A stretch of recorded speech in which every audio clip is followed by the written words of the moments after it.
Hi, everybody. It is Kathy, and I love to be selling. Come on in, everybody. Let me know that you hear me. So just say hello. Let me know where you are, and we will get right to it about things to know that are going to get you sales right now on eBay. Things that work now to get you sales, because sometimes they're great tips, but they're tips that work, let's say at the holiday time, where they're tips that work under certain circumstances or tips that work with certain categories. And what I'm going to be covering are tips that work on multiple categories and that will work to get you sales day in and day out. So let me just see how everybody is. Hey, Crystal, how are you? Nice to see you. Joseph, Diana, hi, Melinda. Nice to see you, Diana. Oh, you're on a short vacation? Good for you. I've got one coming up. I'm trying to think when. We're in May. I literally was like, what day of the week is it? And you get to hear New York City traffic in June for a couple of days, which will be fun. But good for you. Yay, yay, yay. Melinda's here. Click Creative's here. How are you? Arkansas. Hi, Elizabeth. Oh, you're welcome. You're welcome. It is my pleasure, Elizabeth. Thank you. Great. So let's get right to it. First of all, comment now, N-O-W, to get some great eBay sales tips to help you. So comment now, N-O-W, and we'll get the ball rolling. So this has actually come up several times in the past week. That's why I wanted to jump on and share this with you. This came up with several private clients. It also came up in the eBay Stores Facebook group that I run. So people will put up items, or my clients will come to me concerned about certain items, and I'll take a look at the products. And guess what the first thing is that I notice? Can you think? These are items that they think should be selling that are not selling.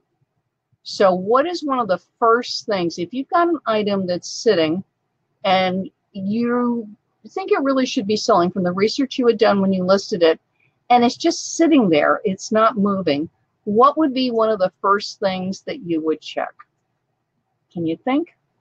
And I'm going to tell you. It is the price. So oftentimes what can happen, and this can happen with experienced sellers too, is we're tied into what we paid for the item. It could be an item that we bought new with tags, never wore, never used, and now we're reselling it. You could be a brand new seller. You're cleaning out your closet. So you've got some nice things that are still in boxes and still tagged. And you know you paid $50 for it. You know you paid $60, $70, $80. So you're going, hey, I paid $80 for this. So I'm going to list it for $70 or $60 and give them free shipping. This should sell in a snap. And it might. However, you need to go and check prices, because then the next thing people will say, and again, experienced sellers can do this because sometimes we're in a rush, and we'll research an item, let's say a Donna Karan black strappy sandal, and I'll see 3 or 4 pairs listed for, let's say, $125. They're brand new in box, and I have a beautiful brand new pair because I picked it up at an outlet mall, and I go, what the heck, they're all at $125. I'll just go a little bit underneath them. I'll do $120. And I throw it up, and it doesn't sell. And I think, those are Donna Karan. They're brand new. They're in the box. You know, people should be buying this. What's up? I didn't check the solds.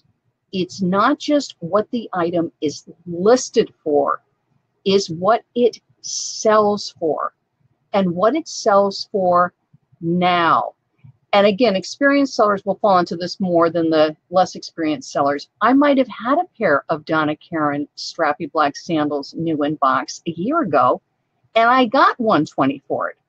So I get another pair, I go, yay, I throw it up, I don't do enough research, and it just sits there for weeks on end. And the last time I listed it 6 months ago, a year ago, it sold like that. And so then what I do is I check solds. And the way you do that if you're new, and hang on, because I have a YouTube on it, and the YouTube is, oh, hang on, I thought I had it queued up. Hang on, the YouTube is watch before you list on eBay. So look on my YouTube channel and find the YouTube watch before you list on eBay. Is the price has changed. Now the good news is sometimes the price has gone up. So you might list something and it sells like in 2 seconds, and it's because you didn't check solds. to discover, oh my goodness, those shoes that 6 months ago were selling for $120, right now they're selling for $250. So it works both ways. One, the item may not be selling because the price is too high. It's just the price on that item has really plummeted for whatever reason. And the other thing is it might sell like super fast and you're like, yay. And then you go and find out, oh my goodness, 3 or 4 others recently sold for almost double the price. And I lost income because I didn't do the research on the sold price. Now, as I said, I was going to give you tips that work regardless of category. And comment WOW to get tips, WOW, is if you are in collectibles, okay, so fine china, fine glass, dolls, also vintage clothing, I put into the collectible category, but things that are more unusual, that a collector might be looking for, more unique, more one of a kind, those kind of items.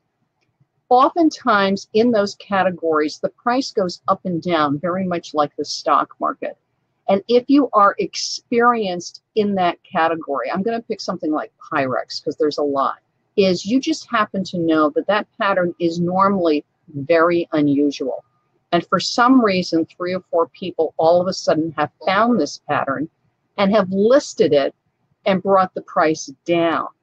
Because I've sold it in the past, maybe a year ago, a year and a half ago, and I know that normally the price is higher, then in those circumstances, I might price it higher because I'm willing to sit and wait. I'm willing to sit and let the lower price items sell out, and then my higher price item will sell. Now, experienced sellers or newer sellers, it's great to do strategies where I'm willing to wait. Okay, so I'm willing to wait 6 months or a year, year and a half, 2 years, or longer for my item to sell. But if your sales are slow, if you've got a bunch of bills, if you need money now, you don't want to wait a year and a half, 2 years, you need the cash flow now, this can hurt. I was actually holding somebody's hand the other day over the internet, is you must price it at what it is selling now. As much as I know that item sold for $60 higher or $50 higher, it is not selling at that now. So you have to know what your pricing strategy is. And this is very personal. And you need to know what your financial circumstances are. If things are really, really slow, grab your top 15, 20 items and double check the prices. It takes not even 90 seconds if you do a quick advanced search, if you know how to do it. If you don't, look at my YouTube. And again, because I'm going to forget the name of it, watch this before you list on eBay. It will show you how to quickly do that. Sometimes just changing the price $1. I've had that happen. All of a sudden, I changed it by $1, so then I was the lowest price, and I am a top-rated seller, so I get the nice badge because it's top-rated plus on my item because I meet that criteria. You know what? People are sorting by price and shipping lowest, and the $1 really helped me. So yay. So really be price conscious because shoppers are. And if you are in something where it's just sitting for an awful long time, even though that you know traditionally it sells for $80, $100, and it's just not, take a look at what's going on. Because even in collectible categories, I've seen this. I actually listed, you're going to love this, it was a vintage Swedish cheese knife set. Isn't that wild? It really, really cool looking. It was like a Swiss cheese, and it had the little cheese knives, the little mice on them. And God bless, there was somebody else with it was similar, not exactly the same, because this company made a couple different varieties. I went slightly under their price. I did really nice pictures. I used clipping magic. I whited out the background, so it really punched the look. It's sold to Australia, so that's like another bonus tip for you. Make sure you're shipping international. Literally within 3 to 4 days of my listing it, I almost thought, maybe I should have gone a little bit higher, but I got a really nice price. I more than doubled my money, and it was like, bam, it got sold because I went just a little under the other seller. And they probably were not even aware of the fact that I had gone online and also listed a vintage, do you love this? A vintage Swedish cheese knife set with mice. Okay, so comment wow, W-O-W, and you're going to get your tips. My second tip for you to get your sales going now, okay, is check the season. Now, I know Christmas sells year-round. In case you don't know, Christmas sells year-round. Holidays sell year-round. Halloween sells year-round. Easter will sell year-round. So again, a bonus tip is just because the holiday is over, Christmas, Halloween, Easter, don't discount your items. Do not be like the brick and mortars. Keep your prices up, okay? So that's certainly true. But you've got to look at what is going on, right? So I'm in the United States. It is early May. It's super warm right now. I'm in New York City. And people are thinking spring and summer. Lighter clothing is selling. We're going into prom season, so you got to think about that. Summer travel is coming up, so people are going to be traveling with their families. What things might people need for travel with families? What kind of clothing is comfortable to wear for traveling? What kind of clothing and accessories would I want to wear for prom, male and female? And for graduations are coming up, and that's everything. Graduation, have you noticed this? Kindergartners are graduating, third graders are graduating, fifth graders are graduating. When I was a kid, it was like, we didn't even graduate from junior high. You just finished junior high and then you were on to high school. There was a high school graduation and a college graduation. Now there's like an everything graduation. So keep an eye out for that, for outfits for them, for accessories for them. And look at what you have in your inventory. And also when you're out and about, you know, just jot down like what's coming up. Sometimes we just forget when we're out shopping, you know, things that would be nice for that group.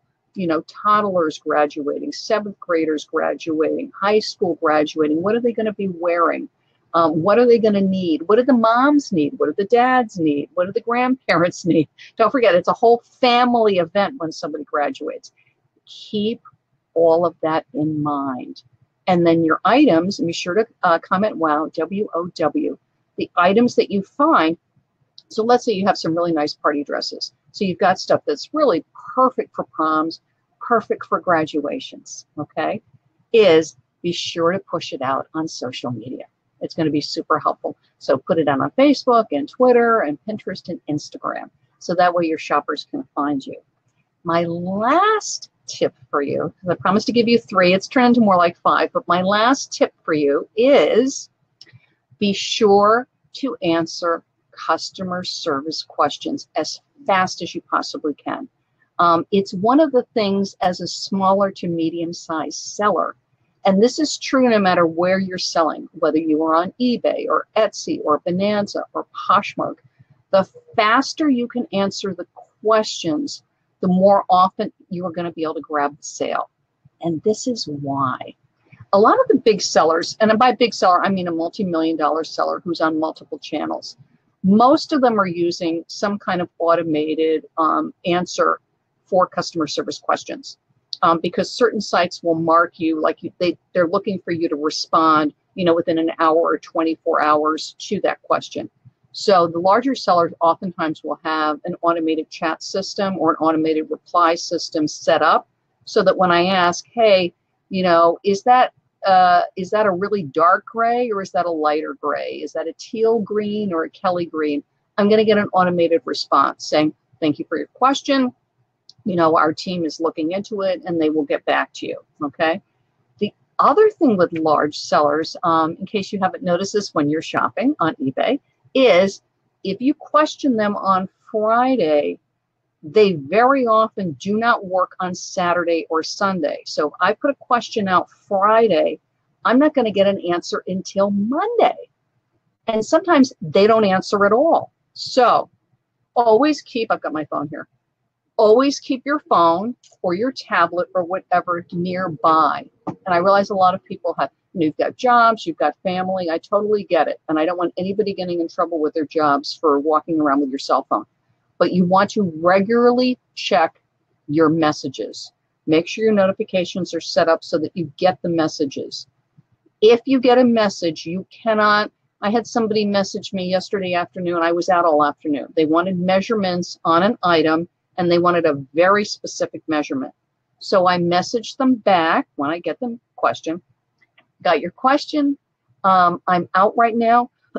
I will get back to you. I let them know what time, by 7, by 8, by tomorrow morning, with the answer to that. I do that so that they know I have gotten their question, because some sellers that don't have the automated responder, they just don't answer. So you don't know, like, did they get my question? Did they not get my question? I've got no idea what's going on. Then I respond, and I'm not going to say 80 or 90%, but I would say a good 50 to 60% will end up purchasing the item when I respond. Excuse me. And the other thing is, when you respond, this is called private offer. And this is a feature of eBay. So you will look at the question. You'll see 2 buttons, reply and reply with offer. And it is your response to their initial question. So if you've answered, like, I'll get back to you within X amount of time, go back to that first question and then click reply with offer. And what you'll say, I just did this for a customer. They asked a question about a measurement. So I replied with offer. I said, thank you for your question. This is what the measurement is. And I'm including a special offer for you at a discounted price. I give them $5 off. This price is for you only, and it's for the next 48 hours only, because it times out. And then I send it. So I'm answering the question, and I'm giving them the bonus of, hey, you know, if you come in here and you shop with me and you do it right away, you're going to get a special discount. And that helps to drive sales. Okay? So price, price, price. It does matter to many, many, many shoppers. So if you've got something that's sitting and sitting and sitting, and or a category that's sitting and sitting and sitting, is take the 90 seconds, the 2 minutes, and quickly, using the tips that I've got for you in my YouTube, watch before you list on eBay, go in there and double check the prices fast, because oftentimes it's just a quick adjustment, and that's going to help you to get the sale, like what I did for the Scandinavian cheese knives. And the other thing is, along with price, make sure you're shipping international, because that absolutely increases your sales. Okay? You can do that with Global Shipping Program or on your own. Season, it does matter. Christmas sells year-round, Halloween sells year-round, but always think about what season is going on right now. The other thing is, don't forget the seasons around the globe. So, for instance, in New Zealand and Australia, they're going into their winter. So, again, if you're busy on social media, it doesn't hurt to every now and then showcase your fall and winter items. Also, people are traveling and they're going to colder climates. Third super tip that'll help you grab sales is answer those questions as quickly as you can. And again, if you can't answer it right away, just let them know that I'm away from my office. As soon as I get home, it'll be, or I get back to my office, 6 o'clock, 7 o'clock, or the next morning. I will message you right away with that information that you've wanted. And use the private offer feature if the question is coming in on eBay, because that way you can score a sale by giving them a special little private discount that is only good for them. Everybody likes to be special. Everybody likes something that's just offered to them. Why not do that and grab the sale? Okay, let me see if I've got any questions. Hang on a second. We got one. I find that selling dishes, vintage or not, is no longer profitable, especially with shipping fees being higher on what it used to be. I don't see getting a discount on shipping anymore. We're encouraged by eBay to offer free shipping. Thank you. I just had to, I hear you. Some dishes are. It just depends on what the style is. Again, it is very much like the stock market, just like clothes, kids' toys. I've got a grandson. I mean, one thing is hot and then the next day it's not. You've got to check prices. Free shipping absolutely is encouraged because shoppers look for it. But if you are selling a heavy item, which means if I'm shipping priority, I'm in New York, the price to ship it is going to be one thing in the New York, New Jersey, Connecticut area. And if I'm shipping to California, it's something very different. You might want to consider putting a shipping calculator on it and doing that, because that way it's fairer to the people at different parts of the United States. It can also help you to get a sale because that New York, New Jersey, Connecticut, or wherever you are, if you're in the Illinois resident will grab it because the shipping's cheaper, and that's good for you. I've given you a lot to do. Good, Brenda. So price, price, price, keep an eye on it. And again, you know, just go in, and it doesn't hurt. You just spot check it and you go, no, my price is great. I'm right on, but check the solds. Check the solds and see what the price is. And the other thing when you're checking solds, quick bonus tip, and then I got a scoop, check the size, because oftentimes we make that mistake. I'll check the solds and I go, oh yeah, it's selling for $80. Well, the medium's selling for 80, but the small is selling for 60. So always double check when you're doing solds is the price, the size, you know, and it can be condition too. If it's perfect, pristine in the box, obviously it goes for a different price than if it's got a chip or, you know, something going on. Okay, and those are my tips for you. Comment wow, W-O-W, to get more tips. And I'm Kathy, and I love to be selling. Bye-bye, everybody.